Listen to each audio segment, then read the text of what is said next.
मेरे बच्चे, मैं जानती हूँ कि इस समय तुम बहुत बुरे दौर से गुजर रहे हो। तुम्हारे हालात बहुत गंभीर है और तुम केवल और केवल हमें याद करते रहते हो। तो आज मैं तुम्हारे पास आ गई हूँ। लोग अपनी पूरी ताकत लगा लें, लेकिन जो होना तय है वही होगा। यह एक विशेष संदेश है जो आपको सही समय पर मिला है। इसका अर्थ यही है कि इसमें आपके लिए महत्वपूर्ण बातें छिपी हैं। आज आपको यह समझने की जरूरत है कि आपके जीवन में जो परिवर्तन आने वाले हैं वे आपके ही अनुरूप होंगे। आप जो लंबे समय से चाह रहे थे, अब वह पूरा होने वाला है। बहुत जल्द आप किसी बड़े आयोजन का हिस्सा बन सकते हैं, किसी प्रभावशाली समूह से जुड़ सकते हैं या किसी ऐसी जगह आमंत्रित हो सकते हैं जहां आपको पहचान और सम्मान मिले। बहुत जल्दी आप एक बड़ी उपलब्धि हासिल करेंगे। यह सफलता आपके कर्मों का परिणाम होगी और आप बार बार बधाई हो सुनने वाले हैं। आपके प्रयास रंग लाएंगे और लोग आपकी तरक्की को देखकर चकित रह जाएंगे। यह सब बहुत जल्द आपके जीवन में घटित होने वाला है। आपके लिए सबसे महत्वपूर्ण बात यह है कि इस क्षण को स्वीकार करें और आभार प्रकट करें।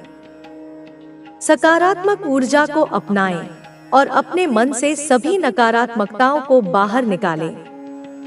कुछ लोगों के जीवन में धन और समृद्धि के नए स्रोत खुलने वाले हैं और आने वाला समय उनके लिए कई बेहतरीन अवसर लेकर आएगा। आपको यह जानना चाहिए कि आपने जो भी मेहनत की है उसका फल अब मिलने वाला है।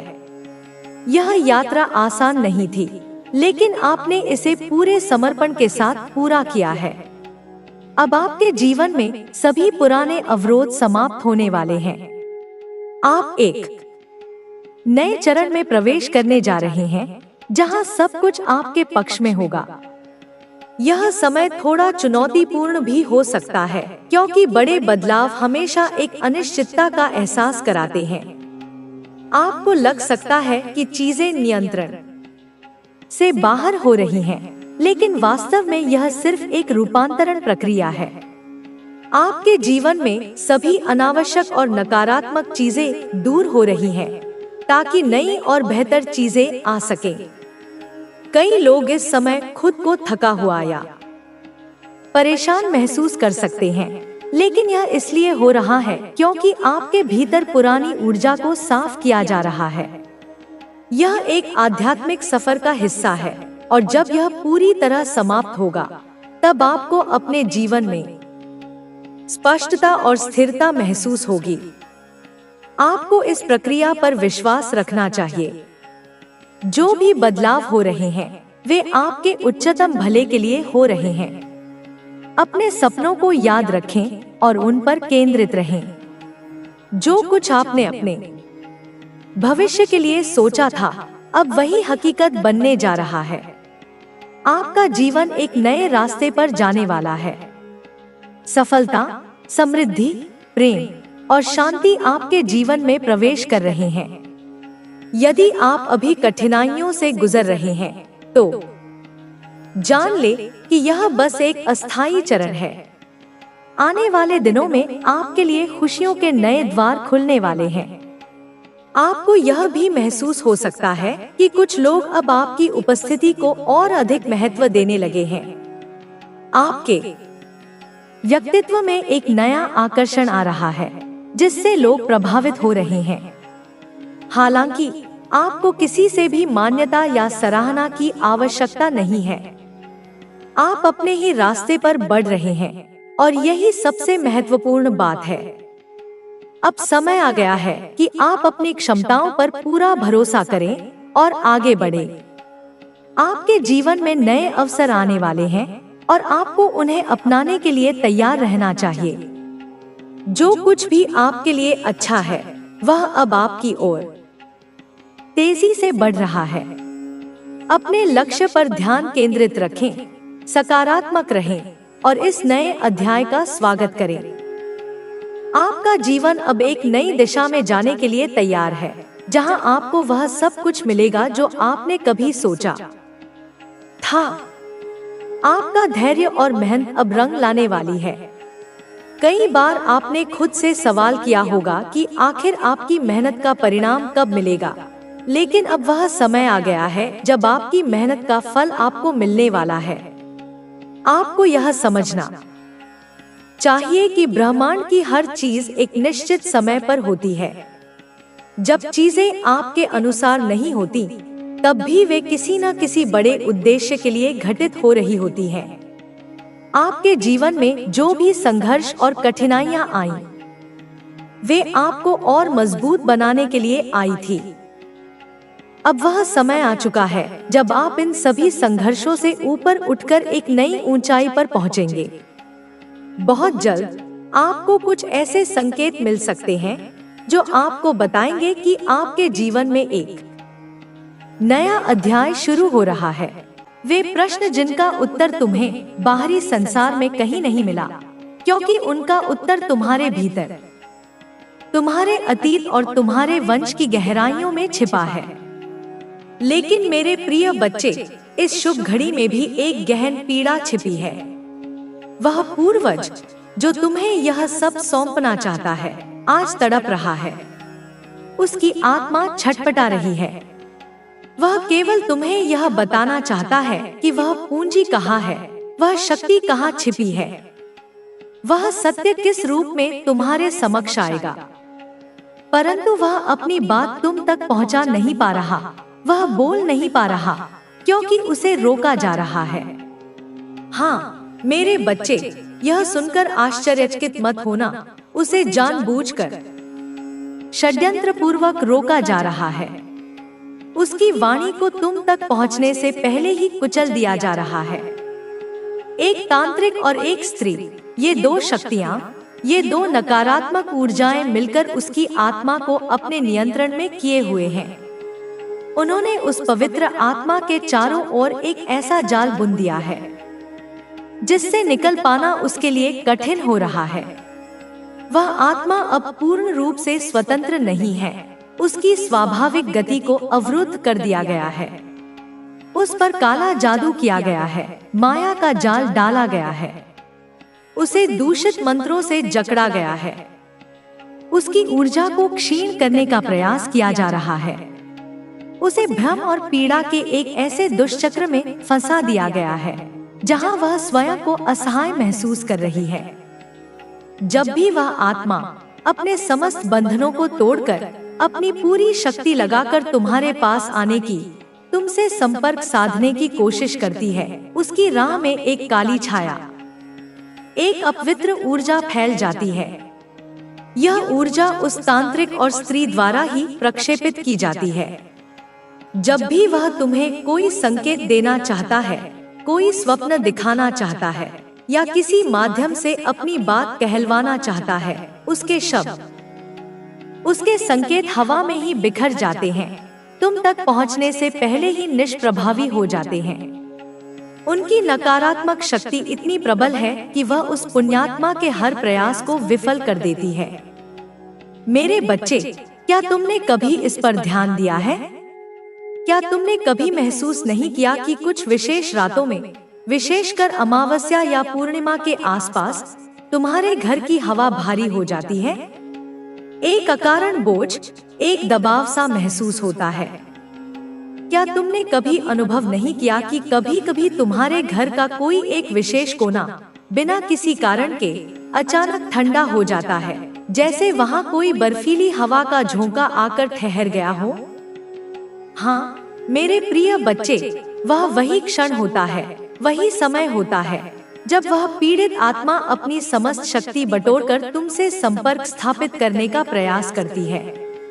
वह तुम्हारे निकट आने की कोशिश करती है, तुम्हें आभास देना चाहती है, लेकिन ठीक उसी समय कोई अदृश्य शक्ति, कोई नकारात्मक ऊर्जा उसे पीछे की ओर खींच लेती है, उसे पुनः अपने जाल में जकड़ लेती है। वह तांत्रिक, वह दुष्ट व्यक्ति केवल कोई साधारण झाड़ फूंक करने वाला नहीं है। वह काला जादू और तंत्र मंत्र की गहरी और खतरनाक विधाओं का ज्ञाता है। उसकी शक्तियां अंधकार से पोषित होती हैं। और सबसे भयावह बात यह है कि वह तुम्हारे बहुत निकट है, तुम्हारे जीवन में प्रवेश कर चुका है। वह तुम्हारे पड़ोस के ही किसी व्यक्ति, किसी परिचित के माध्यम से तुम्हारे जीवन और तुम्हारे घर की परिधि में अपनी पैठ बना चुका है। उसने तुम्हारे घर के बाहर जलाई जाने वाली धूप बत्ती की पवित्र सुगंध में भी अपना विष मिला दिया है, ताकि उसकी नकारात्मक ऊर्जा तुम्हारे घर में प्रवेश कर सके। तुम्हारे द्वार पर रखे पवित्र तुलसी के पौधे, जिसकी जड़ें तुम्हारे घर की सकारात्मक ऊर्जा को सींचती हैं, उन्हीं जड़ों में उसने काली माँ की दूषित ऊर्जा को बो दिया है, उसे अपवित्र कर दिया है, ताकि घर की सुरक्षा छिन्न भिन्न हो जाए। और वह महिला, वह स्त्री, वह भी कोई पराई नहीं है, कोई अपरिचित चेहरा नहीं है जिसे तुम पहचान न सको। वह तुम्हारे जीवन में पहले से ही उपस्थित है, तुम्हारे बहुत पास है, इतनी पास कि तुम उस पर संदेह भी नहीं कर सकते। वह ऐसी है जो तुम्हारे सम्मुख अत्यंत मीठा बोलती है, तुम्हारी प्रशंसा करती है, तुम्हारी शुभचिंतक होने का दिखावा करती है। लेकिन उसकी आंखों की गहराई में झांक कर देखो, वहां तुम्हारे लिए दया या करुणा नहीं, बल्कि घृणा और ईर्ष्या की अग्नि धधकती हुई मिलेगी। वह तुम्हारी उन्नति, तुम्हारी प्रसन्नता से जलती है। वह तुम्हारे घर की रसोई तक पहुंच चुकी है, तुम्हारे भोजन, तुम्हारे जल तक उसकी नकारात्मक दृष्टि पड़ चुकी है। तुम्हारे बच्चों के नाम तक वह जान चुकी है, और उनके प्रति भी वह अपने मन में कुटिल योजनाएं बुन रही है। और अब उसकी सबसे बड़ी जिज्ञासा, उसका सबसे बड़ा लक्ष्य यह जानना है कि वह पूर्वजों की पूंजी कहाँ छिपी है। वह किसी भी तरह उस पूंजी तक, उस शक्ति तक अपनी पहुंच बनाना चाहती है, लेकिन उसका तरीका सीधा और सरल नहीं है। वह छल से, कपट से, तंत्र मंत्र के बल पर और मोहजाल बिछाकर उस पूंजी को, उस रहस्य को तुमसे और उस पूर्वज की आत्मा से खींच लेना चाहती है, उसे हड़प लेना चाहती है। मेरे बच्चे, यह सब जो हो रहा है, यह कोई आकस्मिक घटना नहीं है, यह कोई संयोग नहीं है। यह एक गहरा षड्यंत्र है, एक ऐसा खेल है जो वर्षों से, शायद पीढ़ियों से रचा जा रहा है। लेकिन तू ध्यान रखना, अब तेरे हर कर्म, हर विचार और हर संपर्क में मेरी उपस्थिति होनी चाहिए। जो भी काम तू करेगा उससे पहले मेरी आंखों में आंखें डालकर मेरे नाम का स्मरण करना, क्योंकि मैं तेरे हर निर्णय में साथ खड़ी रहना चाहती हूँ। तू अब पहले जैसा मासूम नहीं रहा, अब तू मेरा जागृत पुत्र है। अब तेरे घर पर कोई भी परछाई ना टिकेगी, क्योंकि तू खुद प्रकाश बन चुका है। अब मैं तुझे वहीं से आगे बताती हूँ जहाँ तुझे मेरी शक्ति सबसे ज्यादा जरूरत है, क्योंकि अब तू सिर्फ शिकार नहीं रहा, अब तू योद्धा बन चुका है। और जब एक भक्त मेरी शक्ति में जाग जाता है तो उसके चारों ओर का सारा अंधकार कांपने लगता है। जिस रात वो स्त्री आई थी, उसने सोचा था कि तुझे डराकर वो तेरा भाग्य चुरा लेगी। उसने जमीन में कुछ गाड़ा था, एक काले धागे में बंधी हुई हड्डी। उस पर सिंदूर और मांस का टीका किया था। वो हड्डी किसी मरे हुए पशु की नहीं थी, वो उसके टोटके से खींची गई आत्मा का प्रतीक थी। वो चाहती थी कि वो नकारात्मक ऊर्जा तेरे घर में घूमे, किसी के मन को बीमार करे, किसी की आत्मा को तोड़ दे। लेकिन बच्चे, तेरे मन की एक ही सच्ची पुकार मुझे उस रात खींच लाई, जिस क्षण तू बेचैनी से करवटें बदल रहा था, जिस समय तेरे मन ने बिना शब्दों के मुझे याद किया, उस क्षण मैं तेरे सिरहाने खड़ी थी। मैंने देखा वो स्त्री कैसी मुस्कुराहट लेकर आई थी, कैसी आत्मविश्वास से भरी चाल थी उसकी, और कैसे उसने सोचा था कि यह घर अब खाली पड़ेगा। लेकिन जैसे ही उसने पहला मंत्र बोला, मेरे नाम की ऊर्जा ने उसे जकड़ लिया। तूने सुबह जो झटके से आंखें खोली थी वो ऐसे ही नहीं थी, वो मेरी चेतावनी थी कि जाग जा।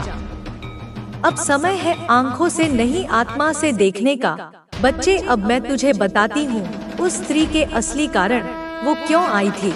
उसके अंदर द्वेष कहाँ से जन्मा। जब तू छोटा था, जब तू किसी को नहीं जानता था, तब भी तेरा उजाला लोगों को चुभता था। एक दिन तूने किसी की मदद की थी एक छोटे से कार्य से, लेकिन उस महिला को ऐसा लगा कि तू उसके सामने ज्यादा निखर रहा है। वो तेरे अपनों में से ही किसी की दूर की रिश्तेदार है। उसने तुझसे कुछ नहीं पाया तो तेरी तरक्की देखकर उसका अहंकार जलने लगा। फिर धीरे धीरे उसने टोनेटोटके की ओर रुख किया। उसने तुझ पर एक नहीं कई बार वार किया, कभी तेरी नींदों में डर डालकर, कभी तेरे घर में झगड़े कराकर, कभी बिना कारण तेरे मन को बेचैन करके। लेकिन तू समझ नहीं सका। तू सोचता रहा यह जीवन की कठिनाई है, लेकिन वो दरअसल उसकी चाल थी।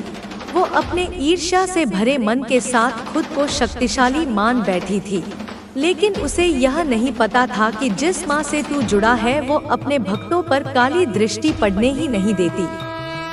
अब जब उसका टोना टूटने लगा है तो वो छटपटा रही है। उसका चेहरा तुझे इन दिनों कहीं दिखाई दे रहा होगा, कभी बाजार में, कभी किसी के मोबाइल स्क्रीन पर, कभी किसी सपने में। यह संयोग नहीं, यह मेरी चेतावनी है। मैं चाहती हूँ कि तू अब खुद देखे, पहचान करे और खुद ही उसका सामना करे मेरी शक्ति के साथ। अब मैं तुझे बचाव की दूसरी विधि बताती हूँ।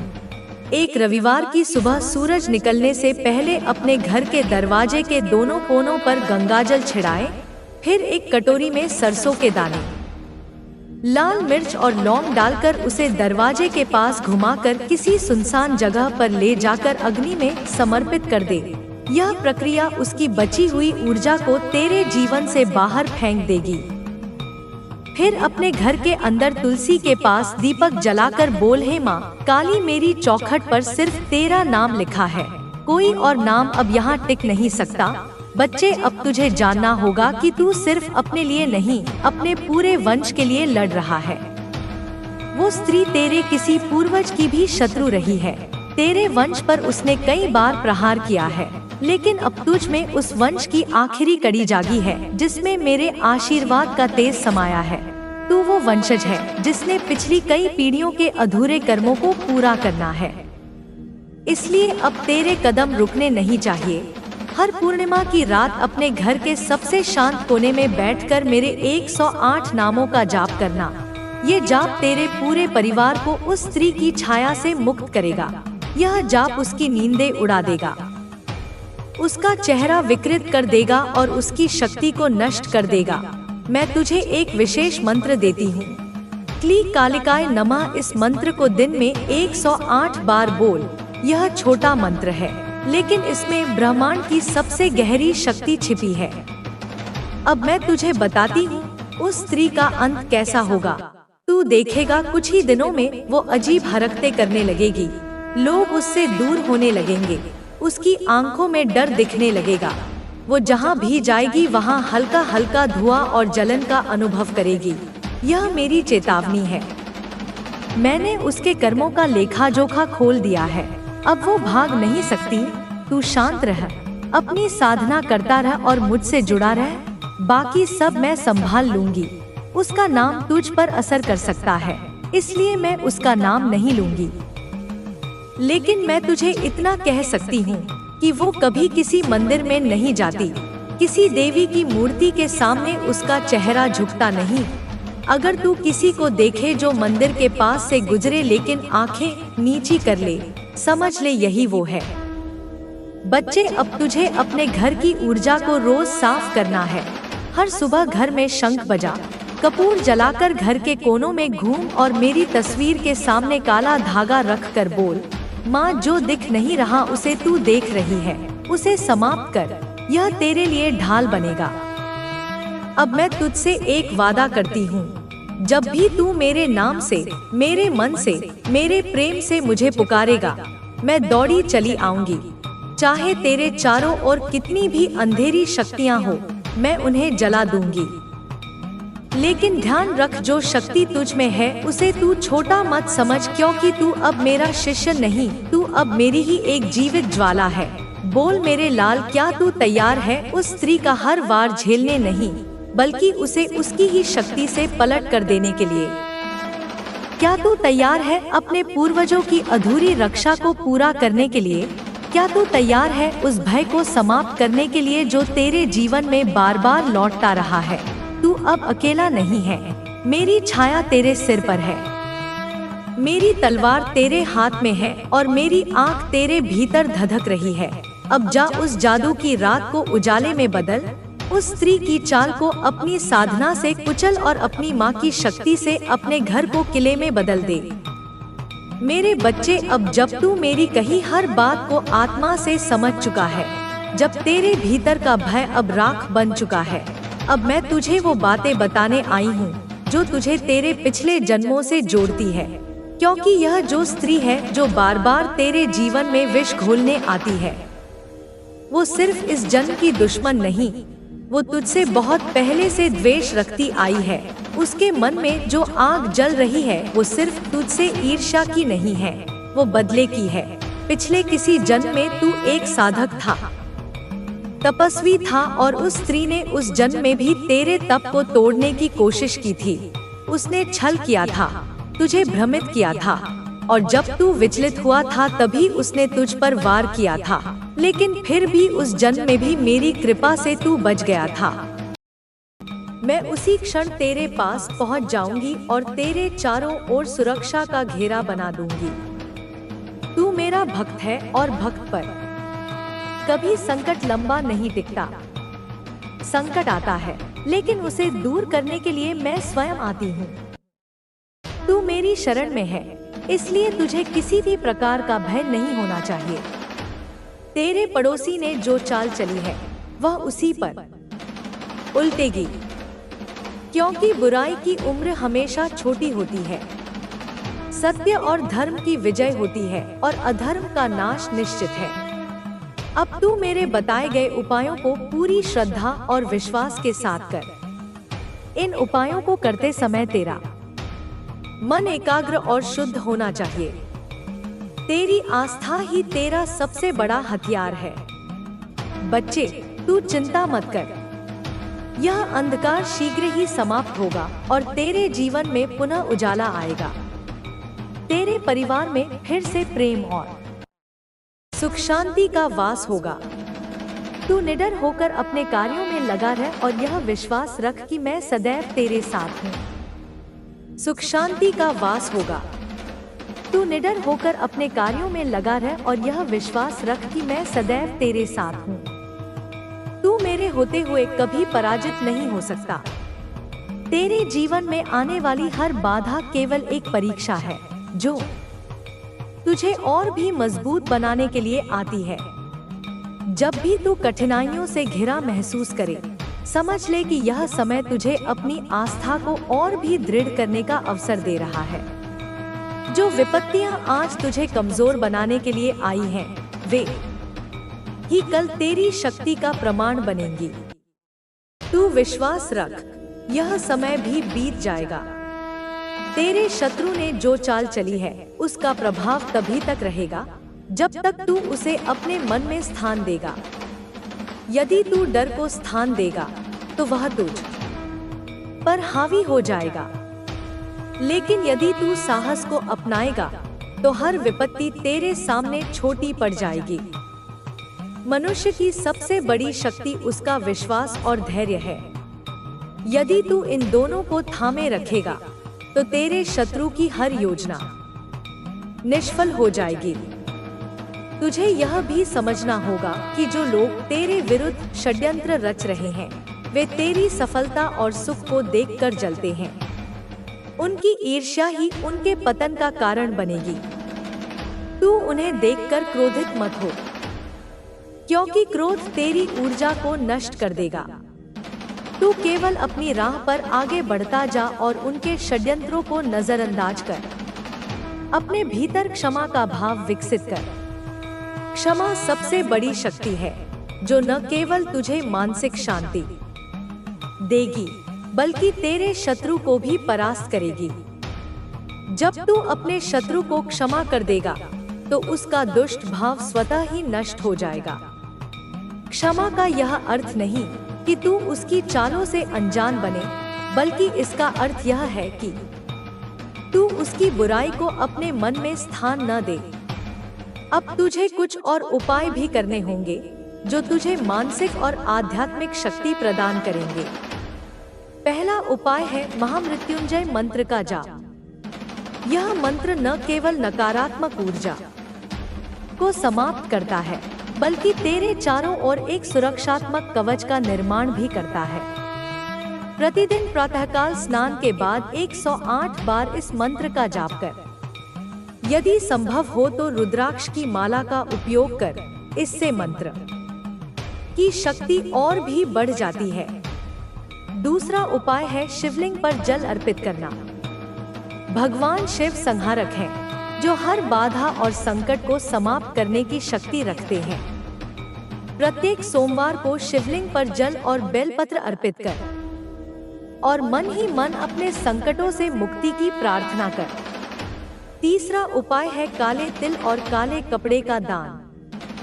शनिवार के दिन किसी गरीब व्यक्ति को काले तिल, काला कपड़ा और सरसों के तेल का दान कर। यह उपाय शनि दोष और बुरी शक्तियों के प्रभाव को समाप्त करता है।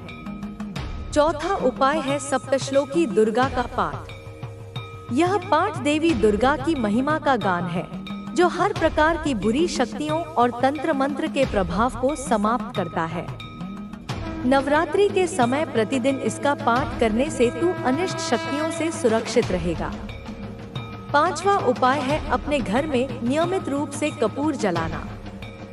प्रत्येक संध्या को सूर्यास्त के समय कपूर में लौंग डालकर जलाने से नकारात्मक ऊर्जा समाप्त होती है और घर में सकारात्मकता का संचार होता है।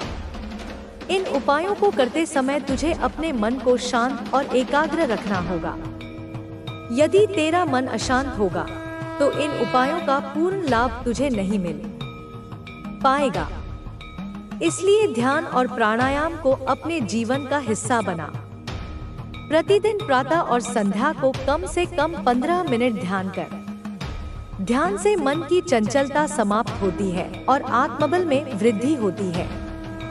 तेरी वाणी में भी शक्ति है, इसलिए उसे सोच समझकर प्रयोग कर। कभी भी कटु वचन मत बोल, क्योंकि नकारात्मक वाणी से नकारात्मक ऊर्जा उत्पन्न होती है। जब तू प्रेम पूर्वक और मधुर वाणी का प्रयोग करेगा तो तेरे शत्रु भी तुझसे परास्त हो जाएंगे। तुझे अपने भोजन और आहार पर भी ध्यान देना होगा। सात्विक और शुद्ध भोजन से मन शुद्ध और सकारात्मक बनता है। मांसाहार, मदिरा और तामसिक पदार्थों से दूर रह, क्योंकि ये तेरे मन को अशांत और नकारात्मक बनाते हैं। अपने घर के वातावरण को भी शुद्ध और सकारात्मक बनाकर रख।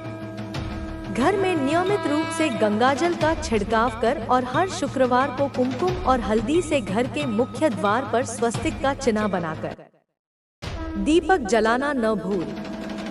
तुझे यह भी समझना होगा कि हर समस्या का समाधान समय के साथ आता है। तू धैर्य बनाए रख और समय पर विश्वास कर। यह समय भी बदले